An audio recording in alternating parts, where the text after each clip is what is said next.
Although you'll be receiving valuable advice from our host, please remember this is not therapy.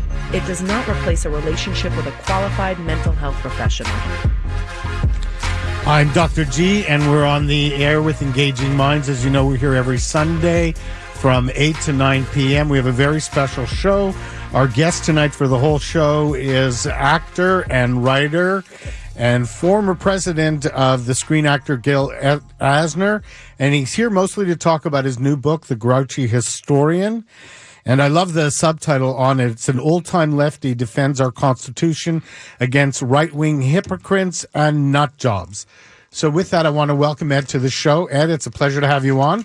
Mon plaisir, monsieur. Moi aussi. So I just wanted to show you how continental I am. I wish I could compete, but you know what? I'm only and then for... they taxied us over to... Oh, I don't know what that was. Somebody's talking. I don't know what that was. But anyway, here we are. It's great to have you continental. And Ed, I was wondering... when I told a lot of people that you were going to be on the show, they said to me, good luck. What, that commie? Yeah, exactly, that left-wing commie. I told you, I have a Republican family that won't watch Barbara Streisand on her Netflix special because they said she's a left-wing commie, and then... I don't like being with you when you tell me you've got family who are like that. I married into that. So I wasn't born into it. I'm actually a Canadian, They also told me that my country supports death panels on in their health, in our socialized medicine. And they're against socialized medicine, but I guess they love their Medicare, so I guess that's all good. I guess so, yeah. Their Medicare took a pinch with the taxed new program that our beloved Republicans have come up with. Yeah, I wonder how they're going to feel about that. Mm-hmm. So I'm wondering, Ed, this is the question everyone wanted me to ask you. What inspired you to write this book right now? Well, the indignities go on and on and on by the Republicans as to being original thinkers and, knowing what the framers and founders actually thought. It's like they've transmogrified and were able to span centuries, or implying that they've lived many times before, and that one time they were framers of the Constitution. So it's when I was reading the book, I kept thinking, as a psychologist, we do intakes.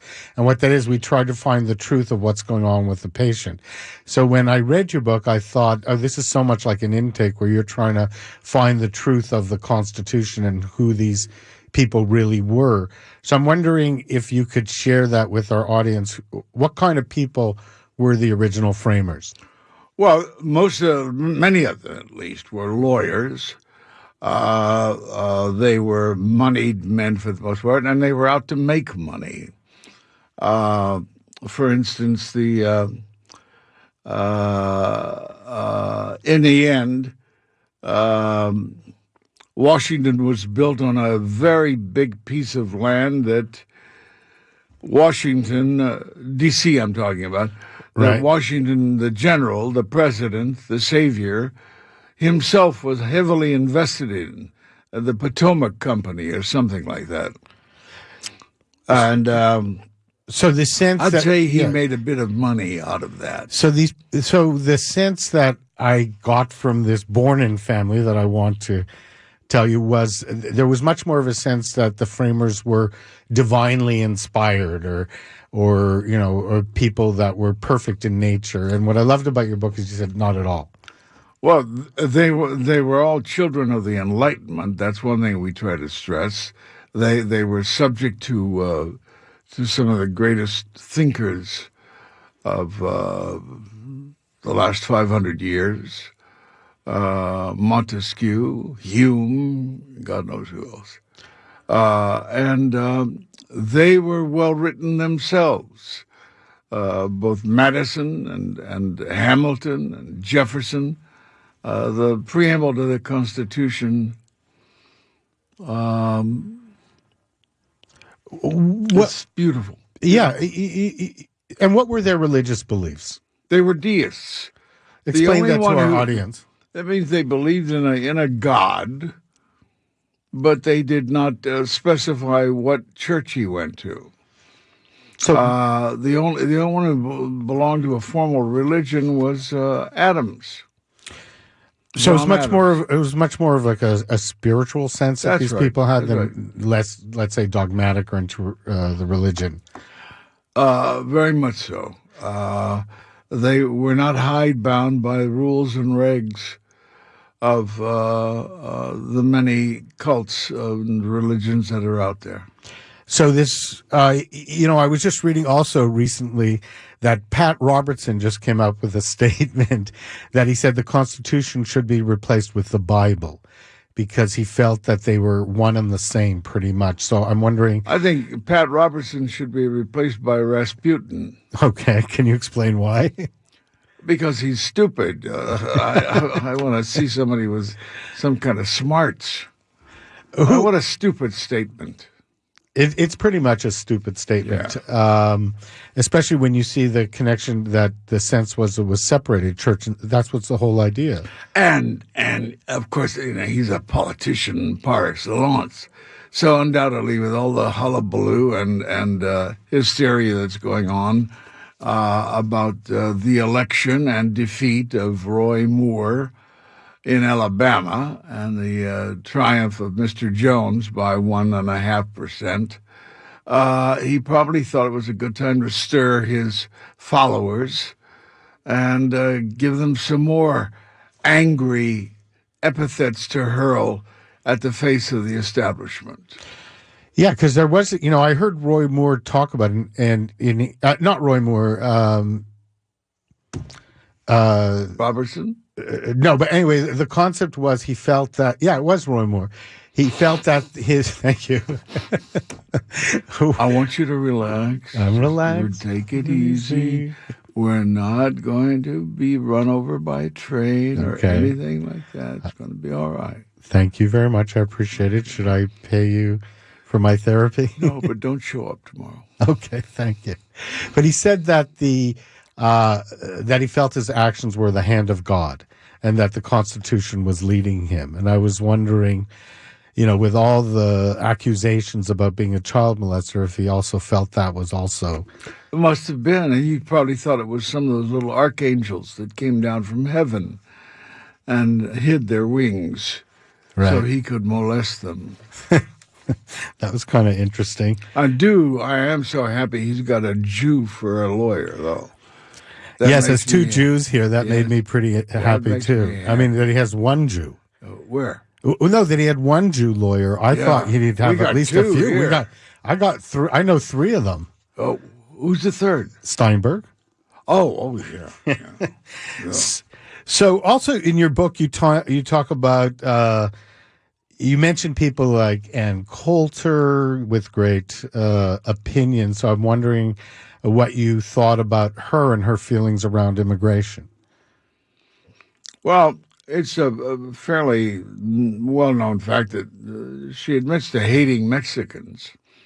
So someone who's that outspoken and who would piss on one of the finest ingredients of American society, the citizens of Mexico, who form a large portion of our population, certainly in Los Angeles and Texas and New Mexico. So she's out to get the Roy Moore voters, I guess. So it's interesting to me again as a Canadian. I mean, there's such a hatred of diversity coming out of her mouth and out of so many people. Do you feel the motivation is just all political, that they're going after that base? Well, yeah, I'm sure that if John Hannity needed a boost, he'd find some kind of minority. We've got one of the worst genocides going on, and it's now been termed a genocide, I think, by the UN. In Myanmar, with the Rohingya. And the things that they've done, it is unbelievable that at this time in this world, with these great powers, with their atom bombs and hydrogen bombs, etc., standing around with their tongues hanging out, and they allow this third world country, formerly known as Burma, to slaughter and rape and cut the throats of little kids right and left. And they let it happen. So killing 6 million Jews, among others, evidently didn't make a lasting impression. Yeah, that's interesting. I had someone on last week that is in charge of an organization that the Catholic Church has set up to make reparation for Jews in the Holocaust. And the whole reason they set it up is to remind people of these kind of tragedies. And actually, this organization is now opening up the first Holocaust museum in Guatemala City, out of all places. So they're trying to get the word out there. But we're going to take a break and talk. What's that got to do with the slaughter of innocents in Burma? Well, I think this what it has to do is the organization is also dedicated to wanting to deal with other crises in the world and getting... I would hope so. No, they do. I'm Dr. G. We'll be back right after the break. If you want to call in, it's 1-800-522-2222. Thank you. Welcome back to Engaging Minds with your host, Dr. Howard Gluss, licensed clinical psychologist. I'm Dr. G, and we're back on the air, and we're here with Ed Asner, and we're talking about his new book, The Grouchy Historian. And the idea is we're going to try to make Ed a little less grouchy by maybe finding some solutions. And You're going to kiss me up, huh? I know. Yeah, sexual harassment here at the KABC. Mm-hmm. Not what you're looking for. Mm-hmm. I do want to tell you one of the things I as someone who grew up in a different country, one of the things I loved about... Where did you grow up? I grew up in Canada. Oh. In Montreal. Oh. And one of the things I loved about this book is I understood so much about the Constitution and what the reality was. And because I always find it really confusing because there's so many different kinds of interpretations of it, kind of like the Torah. But I got the right rabbi to tell me what to do, and his name is Ed Asner. So you got to go out and get this book and give it to everybody you know and let them, because the truth is always what we're after. And the more we can understand that, maybe then we can embrace more of a reality and not make up illusions to what we think the world should be. Ed? Basically, I'm an animal. Right. And I have animal lusts. Right. Cravings. So that's the be all and the end all of I'm an ordinary human being. Mm-hmm.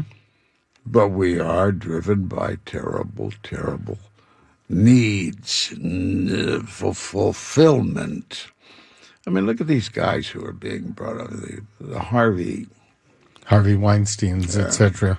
Ed, we have a caller. His name is Michael. He has a question for us. I'm going to take him on. Michael? But he has lusts, too. Hello?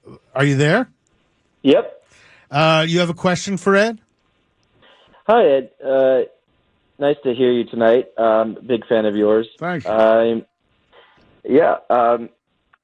back into my childhood, and the Mary Tyler Moore Show.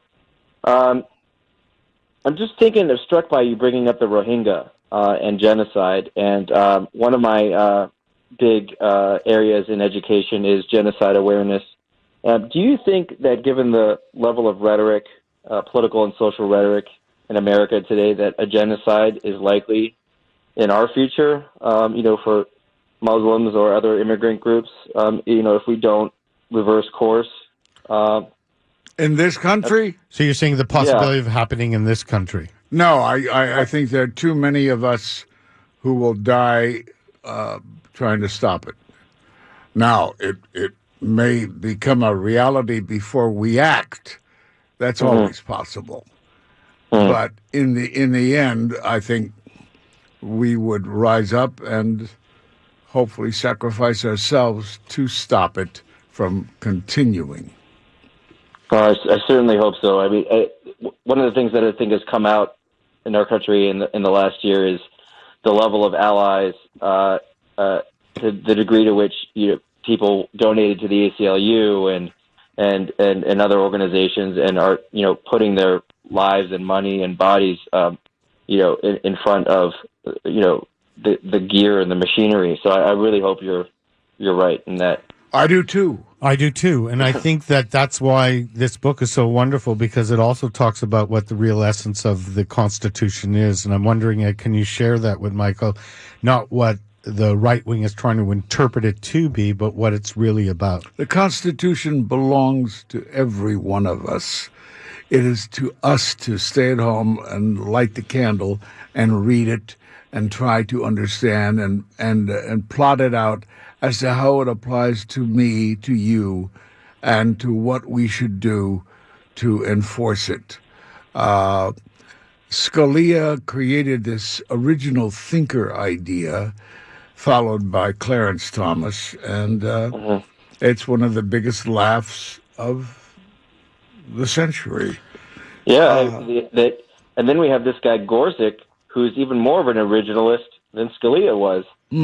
I haven't read enough about him. He certainly had high ratings as a judge, so I don't know. Maybe he learns how to bite his tongue before he speaks too often.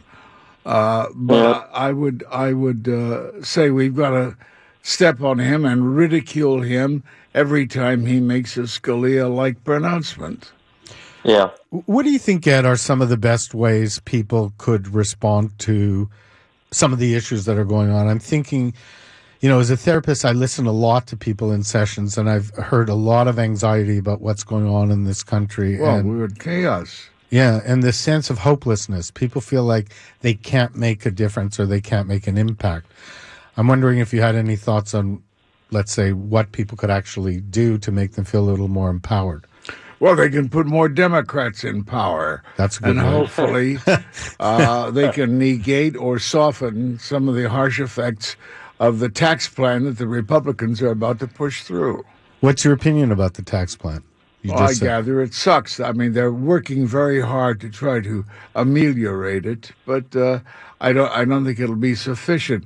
And it also shows the sloppiness of our Congresses, who have let this tax code go untrammeled for 35 years? Something like that. Yeah, something like that. They've all let George do it has been the motto, I guess, of our Congresses. And now we're about to pay the burden of what Congress has let slip for so many years.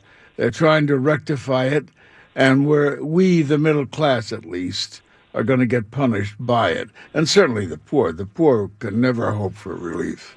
Yeah, that's really so sad to me. But Michael, I hope we answered your question. And I wanted to definitely. Great. I wanted to thank you for calling in. One of the things that I think people can do out there, because I get these questions, is do things like Ed did and find a way to express what you're going through. Ed did it through a book. There's a lot of organizations you could get involved with. The sense of uniting and hearing your voice is really important. So when people are feeling hopeless out there, I think what he said is there's a lot we can do. And that's what I love about this book is you give us hope. Well, the hope was there. The hope is in the Constitution. That's what I mean. You go back to the original. It's for you to pick up the Constitution and tell the original thinkers, whoever they may be, to go screw themselves. That this is how I read it. This is what I see as original thinking. This is how I interpret it. And I will find followers to help support me in this conclusion. And I think you have, because that's, like you said, that's why there are voices. That's why we saw Alabama turn Democrat. And hopefully this will be a way of people fighting back. Let's hope. Yeah, I think there's a lot of hope, actually. We're all worried about the Republicans have controlled the voting districts very strongly, and they keep challenging, they keep creating challenges to the way the system, if they haven't monkeyed with it, the way those systems are set up. And they keep trying to change it so that they will be assured of victory whenever they have an election. Well, it's up to us to fight this as fiercely as possible, to support all those tax groups, all those voting rights groups. Anytime they rear their heads to challenge these changes. Excuse me. I've got a frog, a pet frog I've been keeping for a long time, and I wanted to share it with you. Thank you very much. The point is to support, not to elect Democrats. I don't give a damn about that. But to fight the Republicans whenever they use these spurious methods to rearrange voting districts and to rearrange identities and to do the kind of crap of screwing around with the voters. What do you think about this rumor that's going around about Mueller going to be fired? Oh, I don't think it's possible at this point. First of all, I don't think he's threatened Trump enough to get Trump to panic to fire him. When he does, then we'll say I don't think it's possible. Yeah, I mean, I think about it from a psychological point of view. You're right. I mean, the anxiety and fear that it would probably bring up in Trump might be more that would allow him to stop himself from doing it and maybe taking that kind of power. But again, it's a sense of finding ways to empower people, and that's what you offer in the book. You give us ways of trying to deal with solutions by, like you said, going to the core of what's going on. And so I want to remind our listeners. So the book is Ed Asner. He wrote it with Ed Weinberger, who is the genius of this book. I followed along like a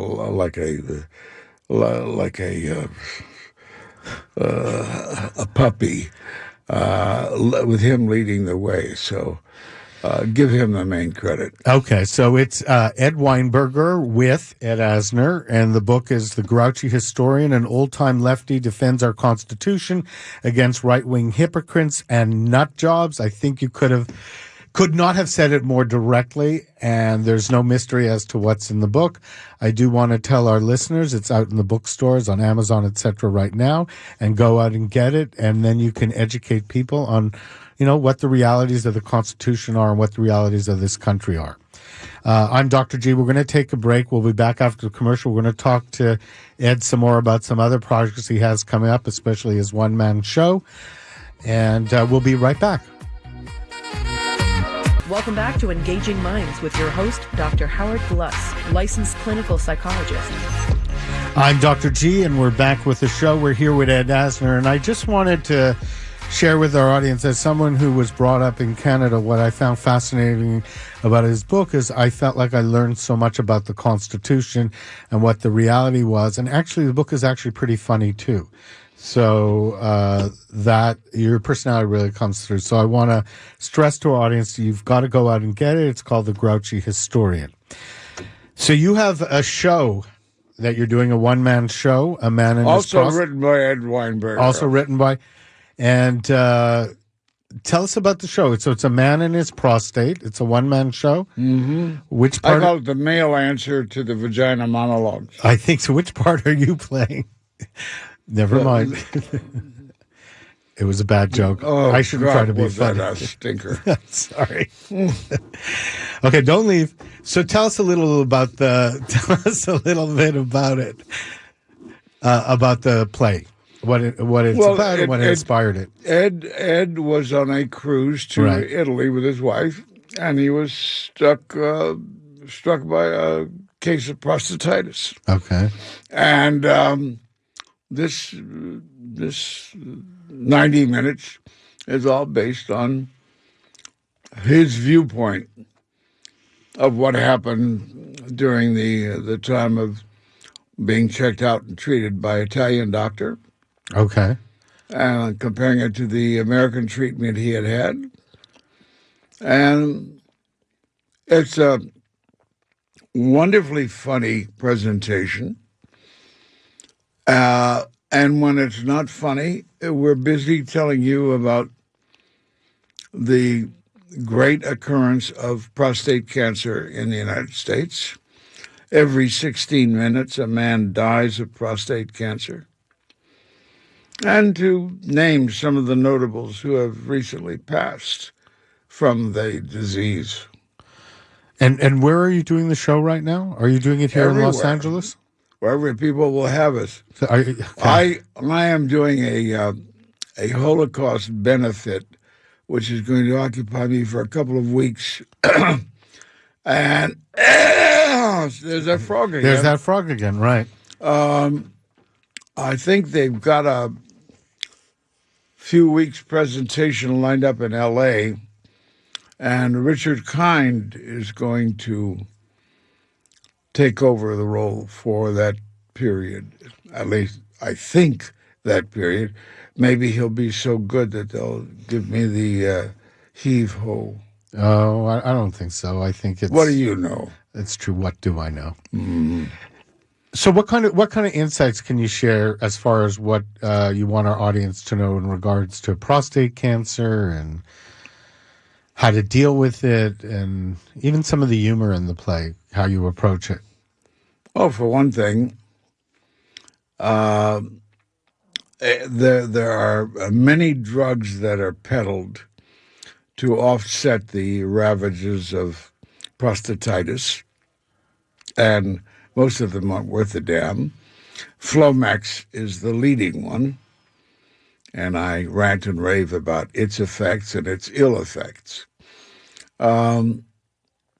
I talk about the differing ways between the Italian treatment on surgery of the prostate and the American way. I talk. Can you give us a sense of what the difference is? Well,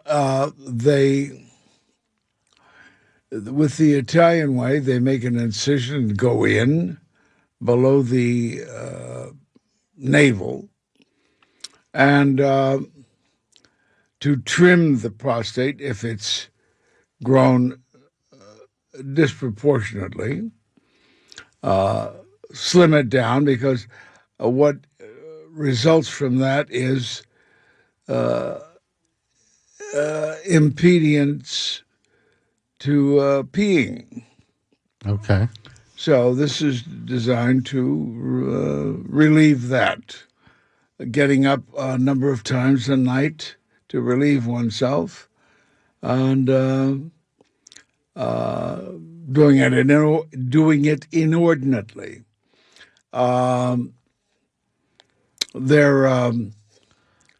the American way, how is that different? The American way is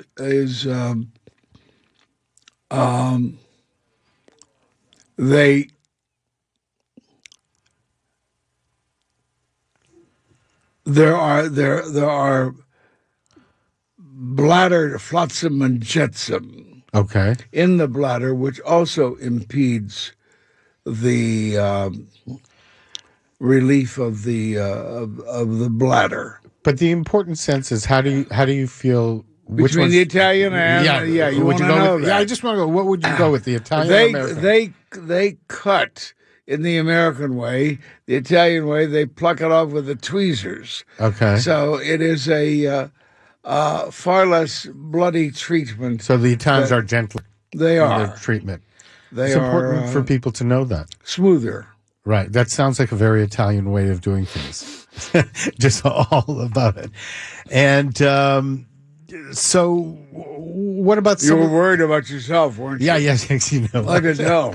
I'm taking notes right now. Do you have to go to the bathroom right now? I've been thinking I'll let about you go. Do you mind? I'll cover. Will you cover for me? I'll be right back. Okay. Right. Okay. Now, ladies and germs. Yes, here we are. Here we are, actually. So what about if someone was newly diagnosed with prostate cancer, as far as their attitude and the psychology and the way of dealing with it, what would you recommend to them and how to sort of deal with the situation? If they're peeing too much, it means that they're probably having prostatitis, or their bladder is crowded with stones or stuff, junk. Right. The bladder needs to be cleaned out. their kidneys need to be revived by great. But I think the important thing is let that me you're finish. Sorry.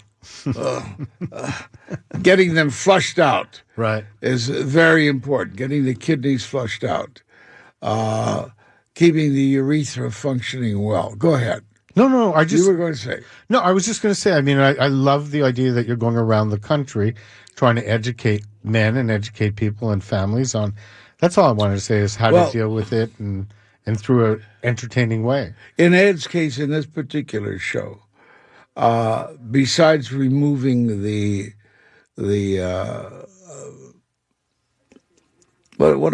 flotsam and the jetsam that I referred to earlier, right, which impedes the relief of the bladder. There is the swollen prostate, which needs to be pared down.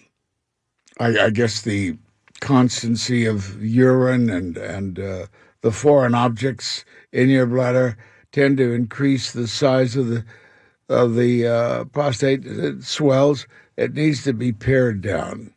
In the play, I refer to it as the size of a fresh-caught bronzino. Okay, yes. That's the Italian part. Mm-hmm. Mm-hmm. Where were we? Branzino. Yes, I know that. Yeah. That's recent. Before that, where were we? We were talking about the idea of you doing the play around the country and how you're educating men and families. We've done that through entertainment. And we've had good success with it. And the amazing thing is when we've approached the prostate people, right, the Milken Institute, you name it, thinking that they would be happy to support us and back us and push us and publicize us, they get cold feet. Why do you think that is? I have no idea. I don't know whether they're charlatans or whether they're afraid that we'll steal their thunder. Interesting. I mean, I don't know. I can't speak for them, but from what I've read up about the play, I haven't seen it yet, but it seems like it's a funny piece. It seems like it's really funny. I mean, that's the part I would like to. I mean, you bring some humor to something that's very serious, and that's a great way for people to learn about things. Well, I should have had that in Cheder. So for those out there that don't know, that's primary school, right? No, it's Jewish school. Hebrew school. Hebrew school, after school. Yeah. I also know I want to talk a little bit, Ed. I know we talked about it on the break. You're also involved with some autistic charities because, why don't you share with our audience what inspired you to do that? Well, I had my fourth child was a son born out of wedlock. I was divorced already, I guess. And it turned out that, according to those who examined him, that he was autistic. He fell into the spectrum. Okay. I had a very nice lady I was consorting at the time, and we checked and double-checked and made sure that his education was of the best and that he was not being shortchanged anywhere due to these symptoms of autism. He finally ended up at Cal Poly. He's now 30, and he got his bachelor's degree at the University of Southern Connecticut. And now he and we are deciding where he's going to go the next years. In the meantime, my son of marriage, my oldest son, married and had two sons, and his youngest son turns out to be autistic. Well, that doesn't stop my oldest son. He is now the vice president of the Autism Society, and he's done a wonderful job highlighting and creating events which lead to better financing and contributions. I think that's very inspirational, especially at this time of year during the holidays. As a psychologist, I've dealt with kids who are autistic, and so many times there's a sense from the families that the kids aren't going to lead full lives. And what you've shared with us is the full lives of both your sons are leading, and that, I think, is a great inspiration to people. Well, it's a great inspiration, but it's a great concern. It's a great concern teaching the authorities, what certain signs are of an autistic individual, so that they're not premature and shoot them in the back. That they're schooled to that evidence. And we're very concerned, I'm very concerned, as to what will my son and my grandson do to have a life. And I'm not sure. Do as far as vocation, or? Yes. Oh, yes, okay. Yes. It's interesting. Finding the alley, finding the byway they can trot upon and master so they can hold their head up high. No, I think that's really interesting. We're going to have to take a break, but we'll be right back after the commercials. I'm Dr. G. We're here with Engaging Minds. If you want to call in, it's 1-800-222-5222. Welcome back to Engaging Minds with your host, Dr. Howard Gluss, licensed clinical psychologist. I'm Dr. G, and we're back with the show. And I did want to mention, you heard the commercial about the drug and alcohol rehab. It's a program that I'm starting with Dr. Damon Raskin. He's a addiction specialist. I'm doing the psychology part of it. He's doing the medical part of it. It's an individualized program. We can come in and help you deal with your needs specifically if you have a need for detox.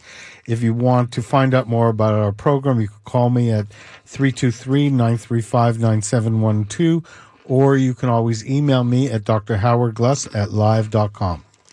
And we're back with the final segment with Ed Asner.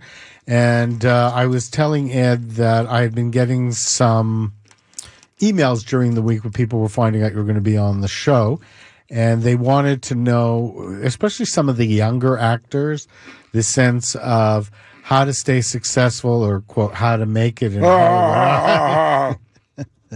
So I was wondering if you could give any pearls of wisdom. Well, I went in to see Norman Lear and his cohorts the other day about his new TV show. And had a nice, pleasant meeting with them, seeing him about there are two male leads in this show. Okay. And the verdict after I left was that they enjoyed me very much, but they're looking for someone younger. Okay. And by the way, happy birthday. I know you just had a birthday. Thank you. Thank you very much. I had a nice birthday. Good. But you're always looking for work, no matter what age. And I think that's important for people to hear. You're looking for your next gig.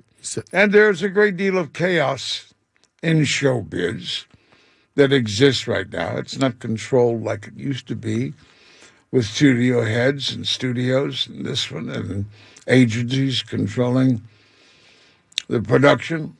And so how does it differ? Like when you started, let's say on the Mary Tyler Moore Show, how do you see the business has changed since then? Well, when they brought me in to read, I think Grant Tinker, Mary's husband, had suggested that I might be a good potential candidate. He had seen me do a comedic character on a movie I was working on when he was at 20th. The two producers then turned to Ethel Wynant, who was vice president of casting at CBS. And they asked her, can Ed Asner do comedy? And she said, Ed Asner can do anything. She didn't know. I was going to say. She didn't know. As it turned out, under their ministrations and the writers, producers, and the supporting cast, I learned how to be effective at comedy. And then you took that character of Lou Grant. You played on 4 different shows. Is that correct? 4? I read in your bio that it was the Mary Tyler Moore Show, Rhoda, Lou Grant, and Roseanne. Well, I've just played my character on Rhoda, and right. I turned it into a dramatic character, supposedly. Was that was on the Lou Grant show? On the Lou Grant show, yeah, which went for 5 years, and my outspokenness caused it to be canceled. Okay, what were you outspoken about at that point? What were you talking about? The death squads in El Salvador. Okay, and so what was that experience like, taking a basically comic character and then turning into a more dramatic character? It was a weird one, let me tell you. Tell me. Nobody had ever done a transition from a half-hour comedy into a full-blown hour show. Half hour is 3-camera audience participation. And the laughs help a great deal. It's wonderful to play to. Mm-hmm. Our show, no laughs. And nobody can snicker. You're out there by one camera, and hopefully that they'll get whatever comedic lines crop up. So that was quite a different experience for you as an actor. Absolutely, yes. And nobody had ever done an hour show, actually. Really? They had done specials, they had done movies, they had done this, that, but never conducted all the way through, ministered to an hour show. So why that? Like, what inspired them to do that? Well, I always kept talking as Lou Grant on the Mary Tyler Moore Show about how it was with the old Detroit Free Press this and all the old Detroit Free Press that. Mm-hmm. So Jim Brooks was the one who worded this. So we thought it'd be nice to have Lou go back to his first love, which was print. Okay. So that's what inspired the development of the character. Yeah. And what about in some of the other work that you did? Because you said you were outspoken about what was going on in El Salvador. Any of the other characters that you played also came from any kind of sort of inspiration or something you were doing at the time? Nope. So, well, whatever we have lived through, right, affects however we perform. That's great. It gives us something to draw upon.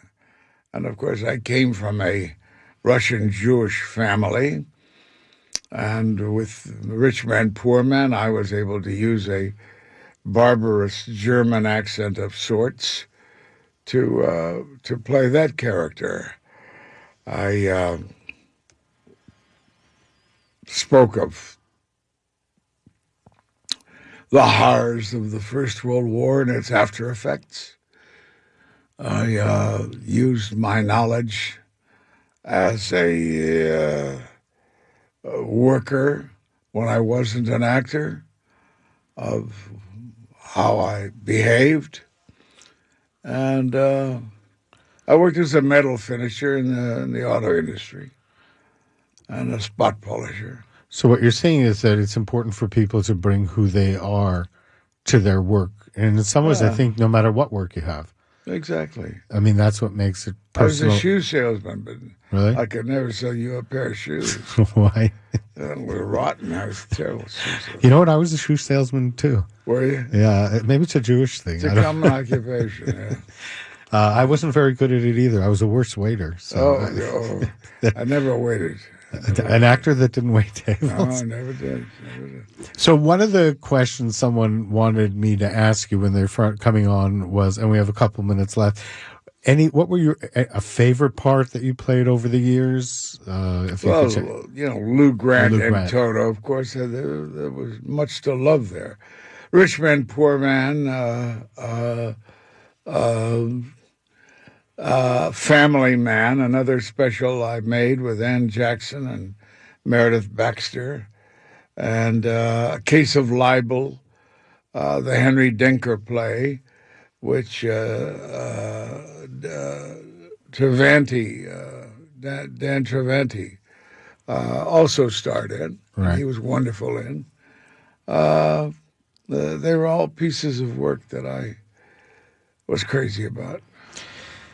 And I want to add to that the book is something that people really need to read and learn more about who you are. If they want to be good American citizens, they'll get the book, read it, and try to understand why they must apply themselves to the Constitution.